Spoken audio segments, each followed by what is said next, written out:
Então, a língua, ela tem poder de destruir, a língua, ela tem poder de revelar o que tem dentro do coração, mas ela também tem o poder de revelar se somos sábios, porque a gente já está tão acostumado a ser seres falantes, por tudo a gente fala, tudo a gente tem opinião. Tem gente que nunca leu um livro, mas sabe tudo sobre aquele assunto, sabe tudo sobre culinária, mas nunca cozinhou nada. É o atual momento que a gente vive. Sabe tudo sobre política, mas não leu sobre nada. Sabe tudo sobre a vida, mas vai perguntar se já leu. Não lê. Mas sabe te exortar, sabe te dizer exatamente o que você tem e o que você não tem que fazer. Será que a nossa língua não fez feridas incuradas que o nosso braço nunca faria? Quer entender a Bíblia em profundidade? Inscreva-se no canal, curta e compartilhe. Aqui a palavra é exposta e Cristo é exaltado. Tiago, capítulo 3, é o texto proposto para a nossa reflexão essa noite. E a gente vai falar um pouquinho sobre o poder da língua e a marca da verdadeira sabedoria, que está dentro do contexto daqui que a gente se propôs. Tiago, o autor nessa carta, e aqui tem que se abrir esse entendimento já de começo, porque se é uma carta, tem quem escreveu, tem o destinatário da carta e tem a mensagem da carta, são os elementos importantes disso. E o Tiago, que nós encontramos aqui como autor dessa carta, não é um dos apóstolos, o irmão de João. Não, esse Tiago, o apóstolo, irmão de João, foi morto, você vai se lembrar bem, lá no texto de Atos, por Herodes Agripa I. Foi morto à espada naquele mesmo episódio e Pedro é liberto da prisão pela oração da igreja. Daí a importância da igreja se reunir para orar. Basta ter um irmão super espiritual que ora muito bem, não adianta ter um grupo de intercessão, mas é a igreja como um todo orando, e cada um orando, essas orações se somam e essa intercessão tem poder, tem força, e Deus dispensa do alto o seu poder, aí sim, em Deus está todo o poder para fazer acontecer todas as coisas.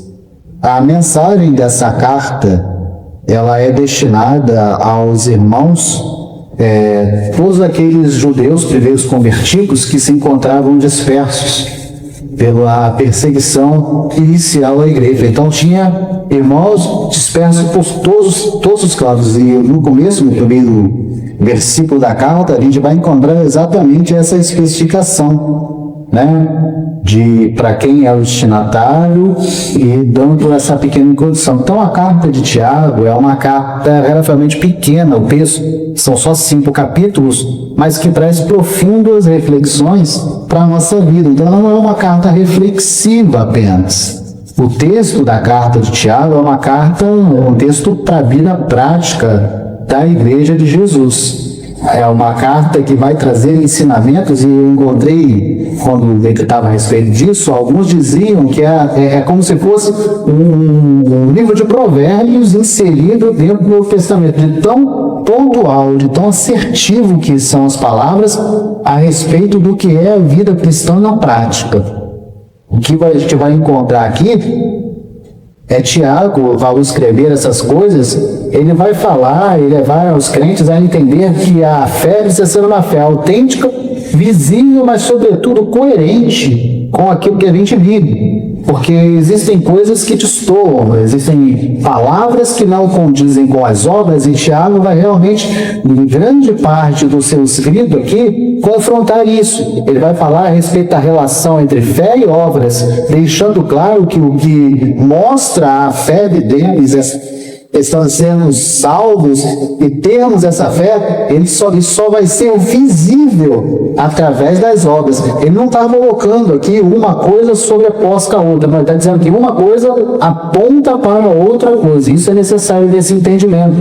E sobretudo aqui no capítulo 3, onde nós vamos ler daqui a pouquinho e refletir, tem ensinamentos especialíssimos para a vida da nossa igreja, Igreja Batista do Açude, em especial, nesse tempo. A proposta de trabalho para esse ano visa que a gente ande em unidade, a gente caminhe junto, fortalecidos nesse vínculo de união, que vai fazer com que a igreja caminhe junta, unida como um só corpo. o que tem disso a ver com o que eu estou querendo dizer? Porque o capítulo 3 vai tratar sobre uma parte das obras que muitas vezes, e não é poucas vezes não, a Igreja de Cristo Jesus na Terra enfrentava naquele tempo, e hoje enfrenta também, um problema de pensar, ou de imaginar, e principalmente de viver, situações em que pensa-se que as palavras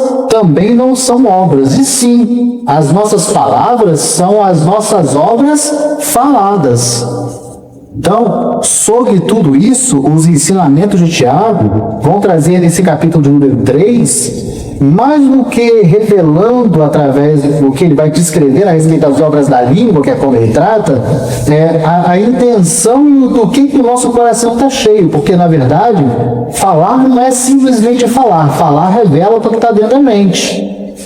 Jesus vai dizer que a boca fala aquilo que o coração está cheio. E mais, às vezes a gente se preocupa com tantas outras ritualísticas, por exemplo, o que eu posso, o que eu devo, e sobretudo sobre aquilo que eu posso, o que eu não posso comer. E Jesus vai dizer nos seus ensinos também, que o que contamina mais não é o que entra pela boca, e sim aquilo que sai.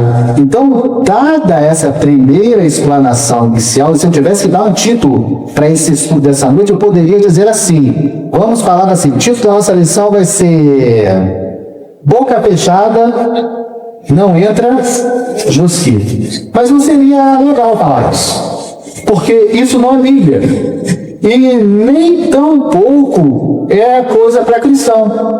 Embora exista verdades nisso, o cristão em si já entendeu que a preocupação não é o que entra. Pode ser comida, pode ser mosca, isso não tem problema. A nossa questão é com aquilo que sai. A nossa preocupação para viver o cristianismo é em relação àquilo que sai, porque, mais uma vez, aquilo que sai reflete aquilo que está dentro. Poderia dizer uma outra coisa, boca fechada não entra mosquito, por quê? Nós não somos e não podemos ser de modo algum cristão boca aberta. É tão ruim encontrar gente boca aberta. O que é o boca aberta? É aquela pessoa que só fala. Não importa, eu vou falar, não interessa. A gente não é assim. Desde que o Espírito Santo habita na gente, nós somos pessoas que têm algo que Deus vai classificar como um dom de discernimento. Diz filhos. E a gente precisa falar e entender que quando abrimos a nossa boca é como se o próprio Jesus falasse através de nós. Então, precisamos ser, sim, tardios no falar. Entendendo que talvez o maior dos sábios, o maior dos conselheiros seja aquele que consegue ficar primeiro em silêncio antes de proferir uma sentença. A minha posição aqui na igreja, pelo menos imagino que aos olhos dos irmãos, seja de alguém que tem resposta para todas as questões. O especialista em Bíblia que conhece tudo sobre todas as coisas. Eu te decepcionar nessa aula. Eu não sou essa pessoa. Eu não tenho resposta para tudo e quem me dera ter. Em alguns momentos eu vou precisar ser aconselhado e ouvir em silêncio palavras de sabedoria que vêm de pessoas que muitas vezes, aqui não há demérito nenhum, têm um nível de instrução ou de escolaridade menor do que o meu. Mas não significa isso de modo algum, porque sabedoria não está relacionada à quantidade de conhecimento que você tem, mas sim o como você utiliza isso. Então, o que Tiago vai falar, e que a gente vai tentar entender um pouco a respeito dessas coisas, é que a gente tem algo na gente que tem um ímpeto muito grande de produzir respostas. Entretanto, nem sempre essas respostas vão ser direcionadas por aquilo que temos de mais excelente. O que então faz com que, em algumas vezes, as nossas palavras não contribuem para aquilo que a gente vem buscando. E se buscamos união e unidade para a igreja, talvez seja o momento da gente pensar primeiro e falar depois. ter primeiro um panorama geral para depois emitirmos opiniões que muitas vezes podem causar destruição, não só na igreja, mas nos lares, nos nossos trabalhos, na nossa vida como um todo. O texto sagrado que se encontra em Tiago, capítulo 3, diz assim: Meus irmãos, muitos de vós não devem ser mescos, sabendo que seremos julgados de forma mais severa. Todos tropeçamos em muitas coisas. Se alguém não tropeça no falar, esse homem é perfeito e capaz de refrear o seu corpo inteiro. Se colocamos freios na boca dos cavalos para que nos obedeçam, então conseguimos dirigir o corpo todo. Vede também os navios, embora tão grandes e levados por ventos impetuosos, são conduzidos por um pequenino leme para onde o timoneiro quer. Assim também é a língua, é um pequeno membro do corpo, mas que se gaba de grandes coisas. Vede como um grande bosque é incendiado por uma faísca. A língua também é um fogo. Sim, com um mundo de maldade, ela coloca entre os membros do nosso corpo, contamina todo o corpo e põe em chamas o pulso da nossa existência, sendo por sua vez posta em chamas pelo inferno. Pois todas as espécies de feras, aves, répteis e animais marinhos domam-se, e tendo sido domada pelo gênero humano. Mas nenhum homem pode domar a língua. É um mal que não se pode conter, está cheia de veneno mortal. Com a língua bendizemos o Senhor e Pai, e com ela amaldiçoamos os homens, feitos imagem e semelhança de Deus. Da mesma boca procede bênção e maldição. Meus irmãos, isso não deve ser assim. Será que da mesma fonte pode jorrar água doce e amarga? Meus irmãos, acaso uma figueira pode produzir azeitonas, ou uma videira figos? Tampouco uma fonte de águas salgadas pode dar água doce. Quem entre vós é sábio e tem conhecimento? Mostre as suas obras pelo seu bom procedimento, em humildade de sabedoria. Mas não vos orgulheis, nem mentais contra a verdade. Se tendes inveja, amarga e sentimentos ambiciosos no coração. Essa não é a sabedoria que vem do alto, mas é a terrena, animal, demoníaca. Pois onde há inveja e sentimentos ambiciosos, aí há confusão e todo tipo de práticas nocivas.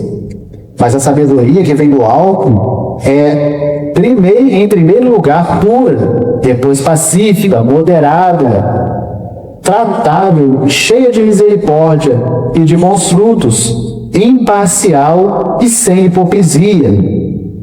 O fruto da justiça semeia-se em paz, aqueles que promovem a paz. Irmãos, é desafiador, e como os textos de quarta-feira costumam ser, precisa produzir na gente profundas reflexões a respeito do que a gente lê.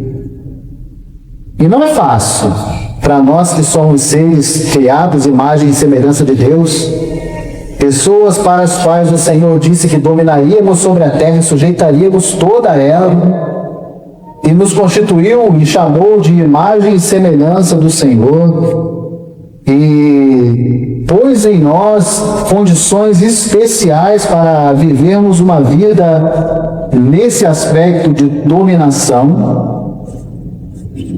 E o que a gente observa muitas vezes dentro dessas características é que o ser humano em si muitas vezes acredita que que a gente domina a terra, que a gente domina os outros animais e que somos o que somos porque somos seres falantes.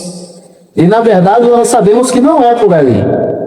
A característica essencial que Deus nos colocou, ou que colocou em nós para que a gente domine sobre a terra, é o pensamento, é a capacidade de discernimento, o que nós vamos chamar de intelecto. Intelecto esse verdadeiramente foi corrompido a partir do pecado e da queda do homem. De lá para cá, as nossas decisões passaram a não ser mais puras e até mesmo as nossas palavras passaram a ser torpes, corrompidas.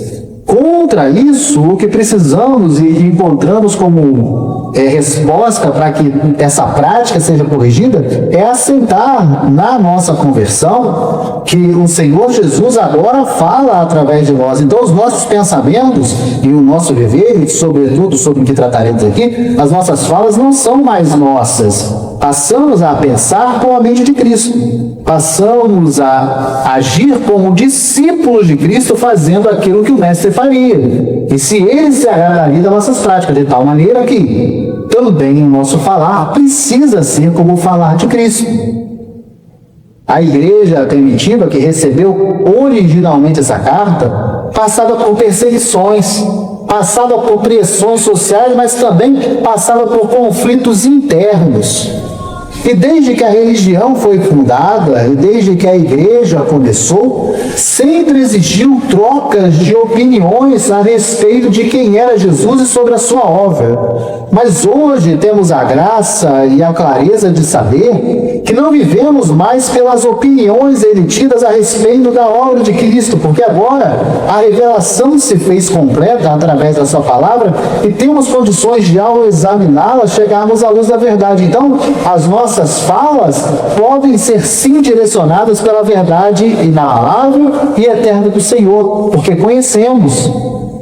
E ele, Tiago, vai falar a respeito da língua, e dizendo que ela vai revelar muito mais do que ser um simples órgão da fala, e hoje, graças a Deus, também sabemos que a fala não depende só da língua, depende também do ar que entra e sai do seu pulmão, se da sua garganta, e da sua abertura de boca, de tudo isso depende a fala. Mas quando o Tiago vai falar a respeito da língua, ele vai deixar bem marcado essa situação, esse momento específico desse pequeno órgão, que é essencial para poder produzir essa articulação da fala. Fala essa que foi muito bem, ou entenda de maneira diferente, se você quiser, muito mal articulada no contexto da serpente que falou a Eva, provando que a palavra proferida e que passa por essa língua tem poder de conduzir o ser humano para a glória, mas também para a sua destruição. Então, a língua, ela tem poder de destruir, a língua, ela tem poder de revelar o que tem dentro do coração, mas ela também tem o poder de revelar se somos sábios ou se falamos em nome de Deus, sim ou não.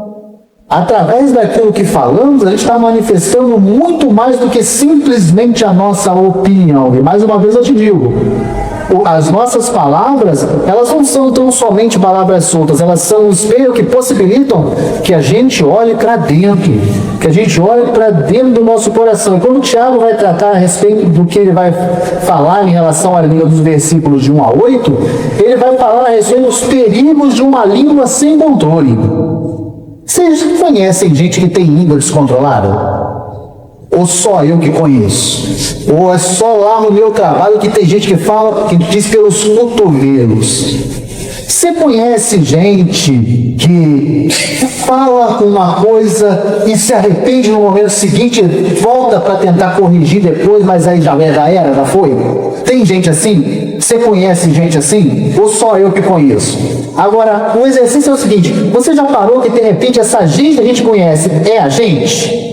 Que a gente fala, e depois tenta voltar atrás e aí não tem mais jeito? Porque eu não sei quem foi, mas teve um sábio que disse que tem 3 coisas que não voltam atrás: a flecha lançada, a oportunidade perdida e a palavra falada.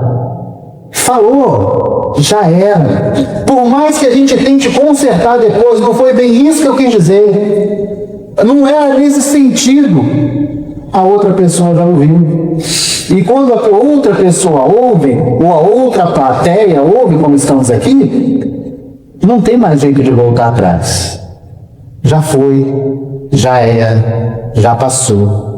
Então, meus irmãos, o que Tiago está falando aqui, está mostrando a respeito disso, é que não custa nada, para bem da unidade, para bem da igreja, para bem do servo de Deus que nós somos, e é sempre no individual, ter um pouco de prudência, porque na nossa boca está um poder tão devastador e ao mesmo tempo bem usado, um poder tão construtor, que você não usa poder de qualquer maneira. O que o Tiago, escritor, o que o Tiago, pilar da igreja de Jerusalém, está falando para aqueles nossos queridos irmãos do primeiro século e serve para a gente, é que a gente precisa ter autocontrole na boca. Mas o que o Tiago também vai dizer? Não é fácil.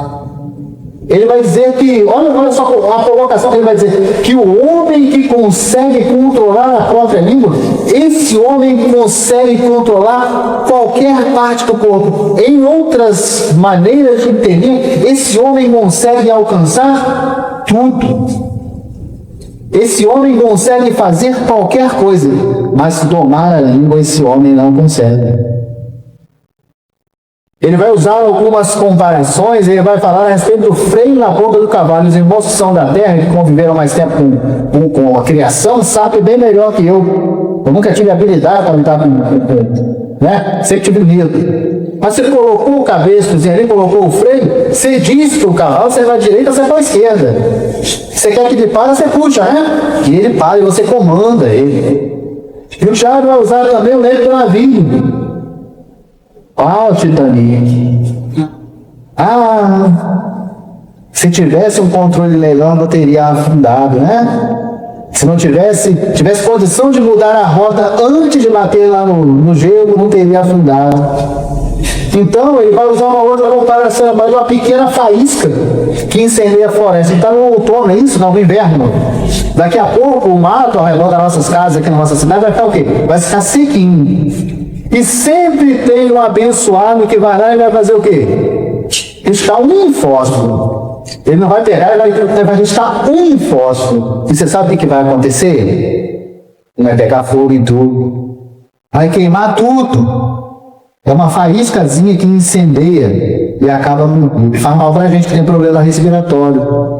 Mas sobre isso o que Tiago está mostrando é que a língua é pequena, mas ela tem um poder desproporcional.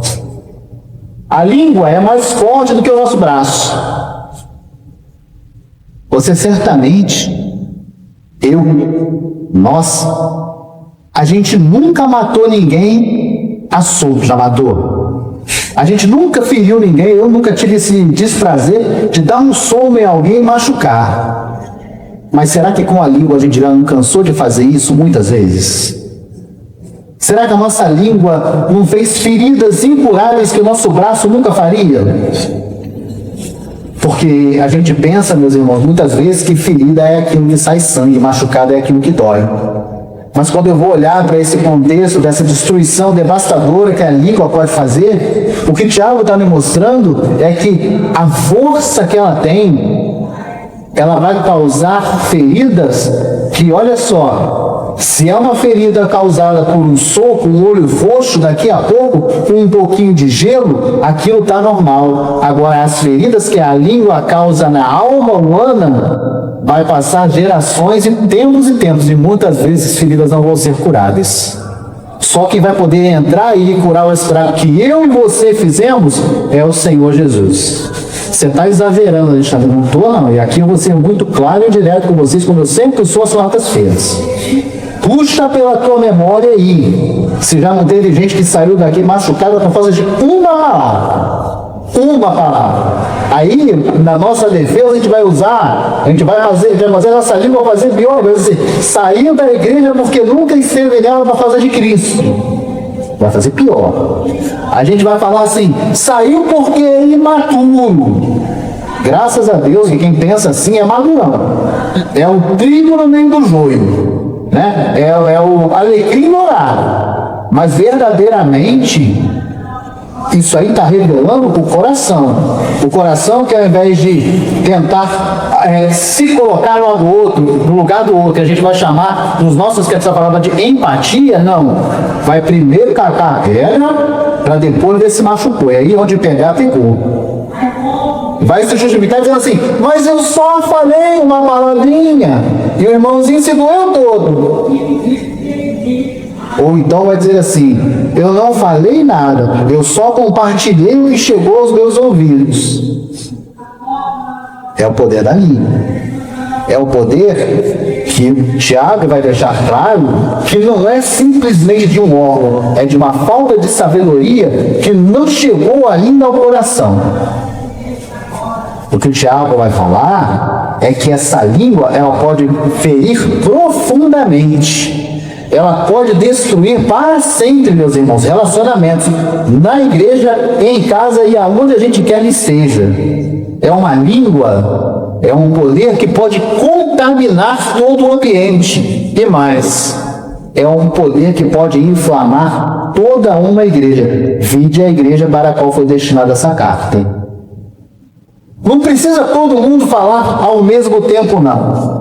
Basta um encontrar uma palha seca e lançar uma faísca e aquilo vira um incêndio. Você sabe bem como é que é o berçário? Já viu o berçário? Sabe como é que funciona? A nossa filha Celia era mestre de fazer isso quando passou pelo berçário do hospital que ela nasceu. Repousada a paz. Todos os bebês dormindo no berçário. Todos. As enfermeiras pensavam assim, é hora do descanso. Até pegar a Celine e levar para lá. A Celine tinha um choro solto. E como chorava? Ele não chorava na disciplina, não chorava na moral, baixinho, para não incomodar, não. Ela com dias de vida parecia que tinha um megafone na boca. Hoje ela está tão quietinha, né? Ela quase nem fala, ela é tímida. Quem dera ela tivesse essa timidez toda no aniversário. O que eu estou querendo dizer para vocês? Que basta, através da língua, encontrar uma pessoa com um choro solto, para que todos aqueles outros que estejam em volta sejam despertados com o mesmo choro. Sem razão nenhuma, porque os outros bebês já estavam cuidados no berçário, estavam alimentados, estavam limpos, fresquinhos e com tudo confortável, mas bastava uma, minha filha, chegar para encerrar com a paz do ambiente. O poder da língua. Tiago vai ser direto, quando ele vai dizer que a língua é um fogo, um mundo de iniquidade.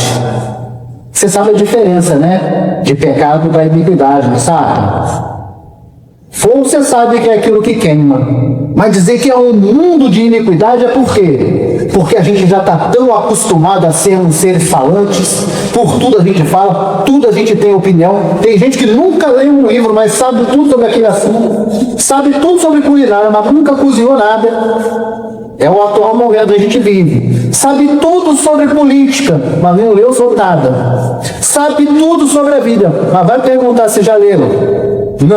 Não lê. Mas sabe te exortar, sabe te dizer exatamente o que você tem e o que você não tem que fazer. Isso é iniquidade. É aquele pecado, não é você ter opinião, não. É aquele pecado que você sabe que não está dando bom, mas ainda assim você já se acostumou tanto com ele. E por sermos seres falantes, já replicando, e falando, que a gente já nem se incomoda mais com o que fala. A gente vai dizer assim, eu sou assim mesmo, eu sou de opinião. Nesse momento eu preciso te lembrar que já não vive mais você. Mas Cristo é que vive em ti. É Cristo que vive em mim. E se somos moldados de imagem e semelhança dele, agora já não falamos mais por falar. Já não caminhamos mais por caminhar. Se estamos buscando ser discípulos de Jesus, o discípulo não é aquele que anda atrás de Jesus de qualquer jeito. O discípulo é aquele que quer colocar o pé aonde Jesus colocou o dele. Ou em outras palavras, antes de abrir a minha boca, eu preciso pensar assim, será que as palavras que eu estou falando, Jesus falaria? Será que as palavras que eu estou dizendo, se Jesus estivesse aqui, atrás de mim, será que ele ia estar batendo palma ou estaria de braço cruzado, balançando a cabeça e me reprovando? É sobre isso. o controle que é necessário e que muitas vezes, nós abrimos mão de tentar buscá-la. Em Gálatas, capítulo 5, lá pelo versículo 22, você vai encontrar o fruto do Espírito. Dentre um dos aspectos do fruto do Espírito, você vai encontrar o tal do domínio próprio, que a gente se acaba tanto de achar que tem. Mas isso não é visto assim.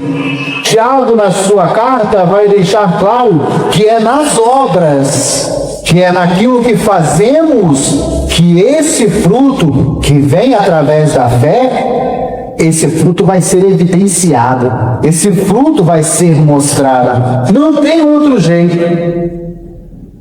O que a gente precisa compreender nisso? Que a língua precisa ter controle. Se tem algo que a gente precisa ter, é o controle daquilo que a gente fala. Uma língua solta pode incendiar, meus irmãos, uma vida inteira, destruir. Incêndio só acaba quando acaba o material, ele pode queimar. Você sabe isso, né? Se eu colocar fogo nesse banco aqui, o fogo só vai se apagar quando tudo tiver consumido. Pequenas palavras, uma fagulhazinha pode causar uma grande destruição. Mas a advertência não está na consequência. Essas duas coisas que eu disse a respeito da língua solta, elas falam a respeito do que é capaz de produzir. Mas olha, a advertência é o que o Senhor faz conosco antes. Ele, antes de falar qualquer coisa, ele corrige, ele mostra antes. E hoje ele está mostrando que a gente precisa melhorar nisso. A nossa língua, nossa aqui, minha, dos irmãos, precisa ser primeiro uma língua evangelizadora. E é provocativo que eu vou te perguntar. A gente tem muita opinião, tem ou não tem? Temos. Mas a nossa língua é uma língua evangelizadora? E se é uma língua evangelizadora, eu preciso te perguntar: quantas pessoas você já evangelizou nesse ano? Agora, quantas pessoas você já criticou esse ano? É para te confrontar, porque é para me confrontar. Quantos e quantos tapas eu levei no meu rosto dessa palavra? Porque aqui nessa igreja, meus irmãos, eu sou o ser falante. E eu questionei isso com o Senhor, porque Senhor, tá, ele sabe, eu sou uma pessoa de pouquíssimas palavras na minha vida normal.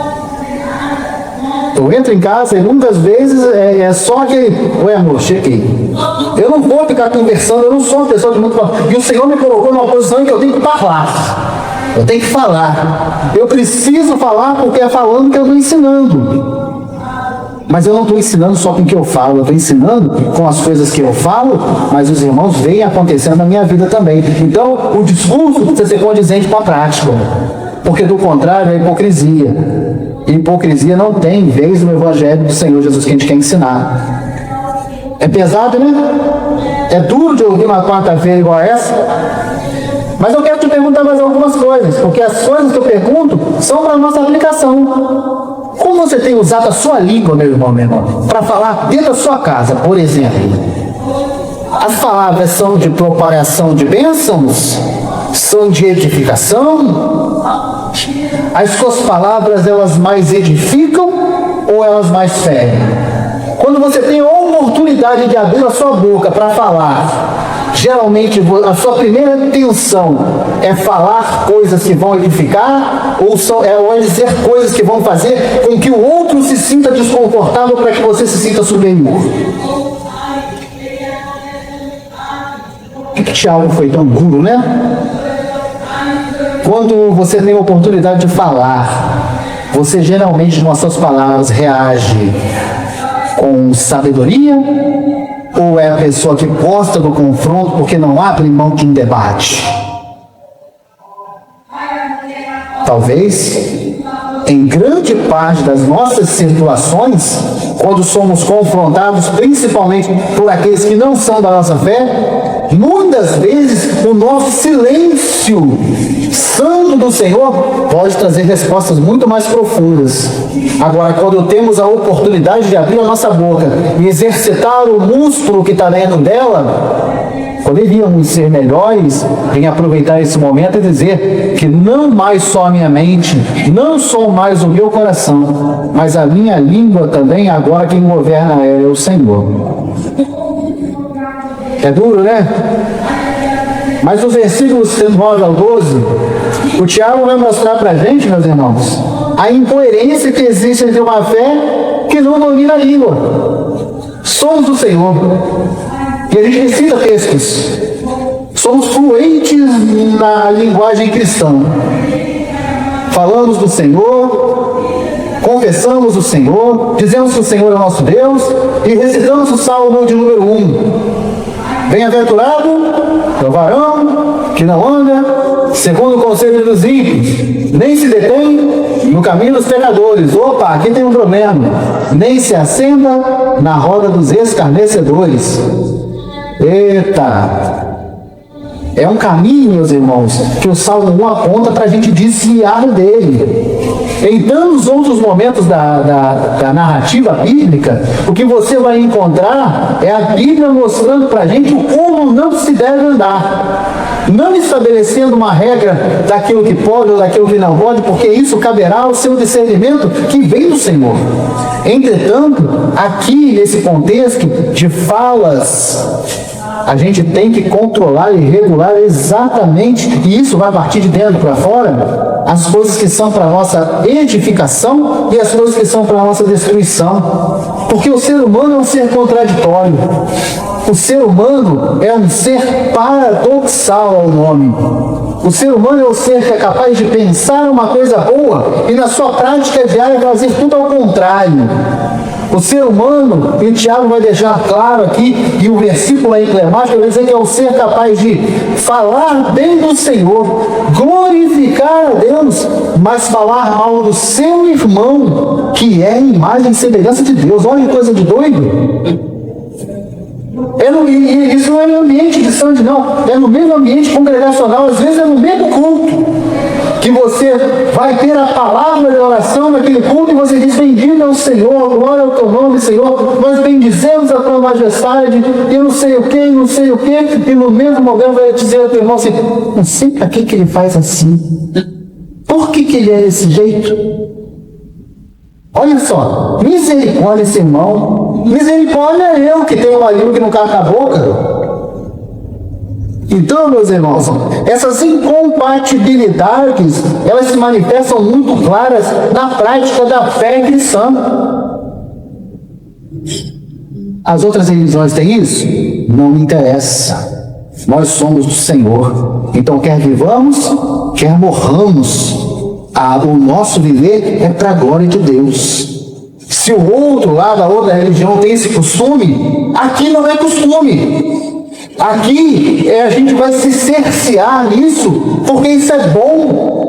Isso é uma prática saudável, e você vai ver, se a gente conseguir, e talvez nessa noite seja um desafio lançado para todos nós, se a gente conseguir passar a doutrinar a nossa boca, a proferir palavras de bênção para todos que estão aqui dentro, quem sabe a gente não dê um passo não pequeno, mas imenso, para que a gente consiga começar a alcançar a tão sonhada unidade, a tão sonhada comunhão, onde a gente se alegra com a alegria do nosso irmão. Mas o que o Tiago vai mostrar também, e isso eu acho genial nessa carta, ele vai usar coisas do cotidiano, da prática da gente, ele vai usar coisas naturais, meus irmãos.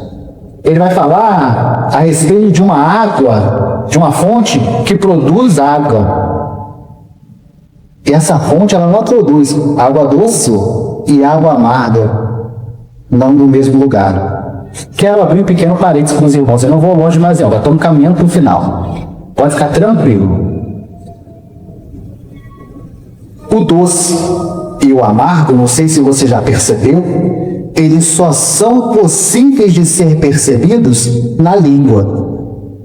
Então, o que Tiago vai fazer aqui, ele vai falar a respeito dessas duas vertentes, né? De uma fonte, ele está falando da fonte, e que nessa fonte não é possível produzir ao mesmo tempo água doce e água amarga. E ele vai falar de uma figueira, e que essa figueira não dá azeitona. Figueira dá o quê? Figo. Ele vai falar de coisas que são naturais. E onde é que a gente erra aqui? Onde é que a igreja como um todo tem errado aqui no Brasil? A gente tem achado que o que é natural é normal. Só que são coisas totalmente diferentes. Eu preciso te explicar isso para que a gente não caia mais nesse erro. Aquilo que é normal é aquilo que cabe dentro da norma. Existe alguma coisa que não está certo em alguns momentos, mas eu crio uma regra e consigo normalizar aquilo. Então agora cabe dentro da norma, cabe dentro dessa regra. Então, coube dentro da norma, se tornou normal. Agora, nem tudo que é normal é natural. O que não é natural, por exemplo? Homens dar à luz. É normal você ver um homem grávido? É normal? Não é. Mas a ciência pode criar um jeito de fazer, de implantar, de fazer um monte de coisa, e o homem dentro da barriga dele gerar um filho. A ciência é capaz de fazer isso. Agora, embora de repente uma norma técnica da saúde aceite isso, isso será natural em algum momento? Não. Então não é. Então, o que o Tiago está descrevendo aqui e falando a respeito das coisas que são naturais, é o que está dentro daquilo que é natural, não daquilo que o homem puxa para dentro do que é normal. E o que a gente tem feito? Com as palavras proferidas, embora saibamos que elas não são naturais, porque o que é natural, o que vem de dentro do Senhor, não são armas que se diferem, a gente tem feito com que elas se tornem normais. E como é que faz isso? Quando a gente pega e terceiriza a nossa culpa, e a gente faz isso direto. Quando a gente pega, e no nosso status principalmente, a gente vai lá e coloca um versículo que a gente muitas vezes nem acredita nele, mas eu sei que aquilo vai atingir a Ana Paula, eu sei que aquilo vai atingir o Josué, eu sei que aquilo vai atingir os Jonas. Então, o meu prazer, porque eu não tenho coragem de falar tantas vezes, mas alguém falou, então eu coloco lá, eu terceirizo, eu normalizo. Isso não cabe na ordem do Senhor.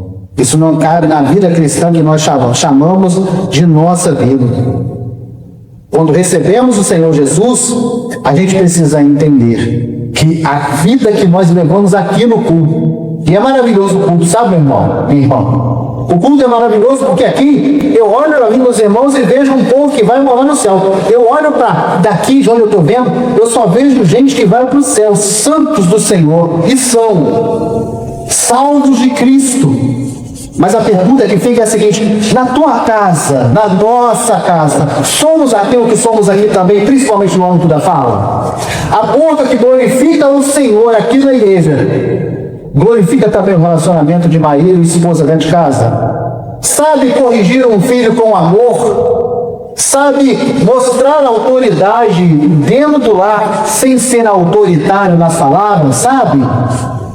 Sabe entregar aquilo que recebeu do Senhor? Sabe? Então, meu irmão, é a respeito disso. O controle da língua é algo que vai fazer na nossa vida uma transformação que a gente não vai nem conseguir entender. Se a nossa fé é audível, ela precisa também ser visível. Se a nossa fé é falada, ela precisa também ser vivida. Isso é aplicação para a gente. Isso é ouvir a palavra aqui e não deixar ela morrer aqui mesmo ou sair pela porta. É ouvir a palavra e fazer com que ela fique dentro da gente, sendo alimento, durante uma semana inteira até receber uma palavra nova. E não é chegar em casa e na primeira ida, desculpa, ao banheiro, aquela palavra sai dos nossos dejetos e a gente esquecer completamente dela, não. É ter a palavra como alimento. Você sabe muito bem que o alimento é aquilo que entra no nosso corpo e nutre, deixando a gente mais forte. E agora, dos versículos 3 ao 18, Tiago vai apresentar para a gente as marcas da verdadeira sabedoria. Ele vai falar a respeito do controle da língua para a origem do comportamento. Ele vai falar, quem é sábio e vai perguntar, quem é sábio e entendido entre a gente? Ele vai responder, a sabedoria verdadeira não é o que você fala, é como você vive. Mas ele também vai deixar claro que existem dois tipos de sabedoria. Uma sabedoria que é puramente terrena. E dessa sabedoria terrena ele vai dizer que brota, inveja, ambição egoísta, é você querer só para você, é confusão, e são práticas malignas. Irmãos, preste atenção, cheio do amor do Senhor, essa carta aqui não foi escrita para o mundo onde jaz o maligno, não. Essa carta aqui não foi escrita para o ímpio, não. Essa carta que está escrita foi escrita para irmãos nossos, ou seja, para a igreja de Cristo Jesus, homens convertidos, homens que buscavam melhorar na presença de Deus. É sobre isso. Ah, isso não é para mim, não. Não é para você, é para mim sim, é para a igreja do Senhor. É para a gente crescer. É para a gente melhorar uma pessoa, para atingir o quê? O segundo estágio, que o diabo também vai dizer a respeito da sabedoria, não a sabedoria terrena, mas a que vem do alto. E essa vai ser o quê? Vai ser pura, vai ser pacífica, amável, compreensiva. Meus irmãos, como é bom ser compreensivo. A gente consegue ser compreensivo com o erro do irmão? Ah, mas é logo na primeira. Ah, se eu encontrar com ele, eu vou falar, porque eu sou dos que falam. Não. Tá errado, eu tenho que falar. Ah, se eu encontrar com ele, eu vou falar? Ok. Continue na iniquidade. A sabedoria do alto, ela é cheia de misericórdia. Ela é imparcial, mas sobretudo ela é sincera. E aqui tem um negócio. Ser sincero não fala com o que vem na cabeça não, tá? Você já sabe. Porque tem gente que fala, o que fala e sempre fala, faz culpa de ser sincero. Sinceridade não tem nada a ver com isso. Você pode ser sincero e cheio de amor ao mesmo tempo. Você pode ser sincera e ser acolhedora. Você pode ser sincero e ao invés de ferir, curar. Isso talvez seja importante. A sabedoria que vem do alto, então, se reconhece no comportamento, meus irmãos, e não no discurso. É a sabedoria de quem tem vida com Deus. O Tiago vai dizer, essa pessoa, ela planta com paz. Ela planta a paz, perdão, e não planta o conflito. Quem é do Senhor, irmãos, sabe isso. Quando faz algo que não é do Senhor, automaticamente ela sente um incômodo e o desejo de consertar. Agora, algumas vezes não dá para consertar. Porque quem planta no Senhor, quem vive com o Senhor e planta com o Senhor, planta sempre com tranquilidade, com paz. Escolhe o melhor momento de falar. Quando vai falar, fala com sabedoria. Sabe o ambiente onde vai falar. Controle da língua também escolhe o ambiente em que vai falar. Vai ver uma coisa? Quantas e quantas vezes a nossa língua destrói pessoas, às vezes com palavras certas, mas que falam no lugar e no momento errado. Josué fez alguma coisa que eu não gostei.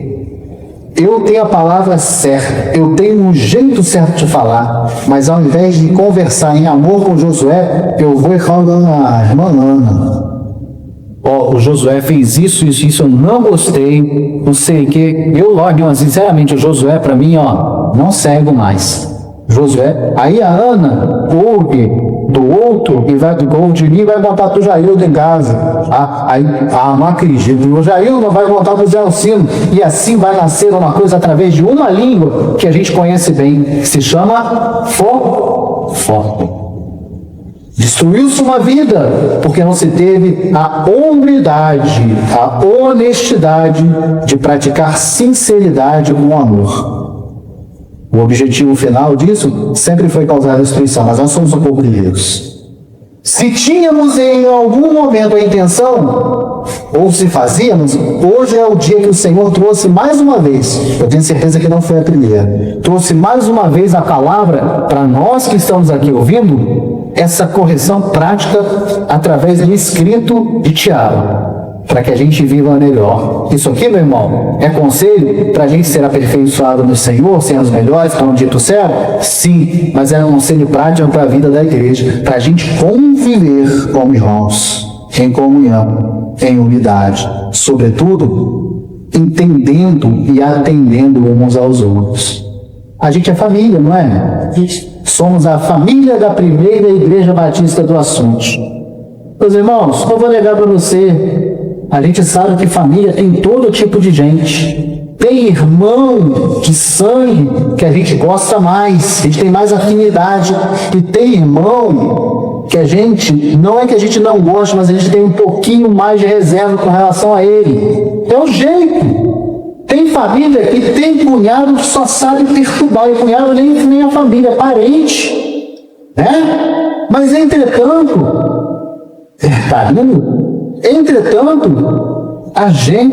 a palavra, eu gosto sempre de frisar isso, todas as vezes que eu vou falar nessas palavras que são para o coletivo, elas são sim para o coletivo, mas ela vai ter valor nenhum se a gente não pegar ela e aplicar no indivíduo, no individual, a começar por mim. E o meu pedido de oração dos irmãos, não saiam chateados. Se saírem, não estão chateados comigo, estão chateados com o Tiago escreveu e com o Senhor que iluminou para escrever a palavra. E outra, não saiam daqui achando que tem coisa pessoal, e se tiver, eu tenho que resolver. Porque, meus irmãos, querendo ou não, você gosta ou não, a igreja do Senhor vai prevalecer. A igreja do Senhor vai caminhar junto, a igreja do Senhor vai perseverar, a igreja do Senhor aqui no bairro Açude vai ganhar esse bairro Açude. E hoje o Senhor está tratando a nossa língua. Estudos atrás nós já falamos de salvação, nós já falamos de pecado, já falamos de perdão, e hoje estamos tratando a nossa vida prática. É Deus que está falando no seu povo, formado em geral. E que a gente saia daqui hoje consciente disso. Que a nossa vida, ela precisa refletir não só uma consciência sentimental, não só uma consciência emocional, mas quando falamos, quando agimos, precisamos refletir uma consciência espiritual. Nós sabemos quem somos do Senhor, não sabemos? A gente não tem mais menino aqui. Nós somos chamados e somos chamados há muito tempo pelo Senhor, e nós sabemos para quê? Para grandes obras, para boas obras em Cristo. Que Deus nos leve em paz para os nossos lares e que a gente possa refletir nos ensinos do Senhor. O que os irmãos acharam que saiu de mim, da minha opinião, pode descartar. Mas se você entendeu que foi o Senhor que falou contigo, leva no teu coração, aplica na tua vida, que eu tenho certeza que o Senhor tem grandes coisas para fazer em nós e através de nós. Vamos ficar de pé e vamos mais uma vez orar ao Senhor. Oremos. Senhor nosso Deus, Pai eterno, muito obrigado, Senhor, por mais essa noite em que a tua igreja tem a oportunidade de se reunir nesse culto de oração e de ensino. Deus eterno, obrigado pelos pedidos elevados ao Senhor e agradecimentos e toda a súplica colocada diante do teu altar. Naquilo, Senhor, que o teu povo não sabe pedir, tenho certeza, Senhor, através da tua palavra, que o Espírito Santo intercede por nós. E pedimos, Senhor, todas as coisas e agradecemos em nome do Senhor Jesus, esse que é fiel e que por nós, Senhor, morreu na cruz do Calvário. Mas agora, Senhor, o que queremos te pedir é que o Senhor transforme o nosso coração para que as minhas palavras sejam vida e não destruição. Coloque, Senhor, em mim a tua sabedoria para que eu viva de forma que te agrade. E que o teu nome e o nome de Jesus Cristo, nosso Senhor, seja sempre glorificado através daquilo que eu vivo. E que a minha vida condiga com aquilo que eu estou falando nesse tempo de vida que o Senhor me deu. Quando eu não tiver, Senhor, o que dizer, que eu abra a minha boca para glorificar e bendizer ao Senhor. Quando eu não tiver, Senhor, palavras para proferir, que eu profira ao Senhor toda a glória e toda a honra através de louvores. Te peço, Senhor, preenche o nosso ser. Que as palavras escritas pelo nosso irmão, teu filho, Tiago, servo do Senhor, que foi coluna da igreja de Jerusalém, e que hoje reverbera aqui na primeira Igreja Batista do Açude, sirvam para transformar a nossa vida. Que as nossas palavras sejam conhecidas como as obras que são vividas e proferidas através do nosso coração. Não deixe, Senhor, mais que o nosso viver contradiga as nossas palavras, e ao contrário, que as nossas palavras sejam o reflexo daquilo que vivemos, e que as nossas vidas reflitam o Senhor em todo o tempo. Nos leve em paz aos nossos lares, ó Senhor, porque só no Senhor encontramos paz. E repouse, Senhor, sobre nós a paz que excede todo o entendimento, a paz que vem do Senhor Jesus. E que nós possamos, ó Deus, no Senhor, sermos gratos, porque o Senhor cuida de nós. Muito obrigado por tudo. Assim te oramos, em nome do Senhor Jesus. Se a palavra de Deus tocou seu coração agora, inscreva-se no canal e ative o sininho.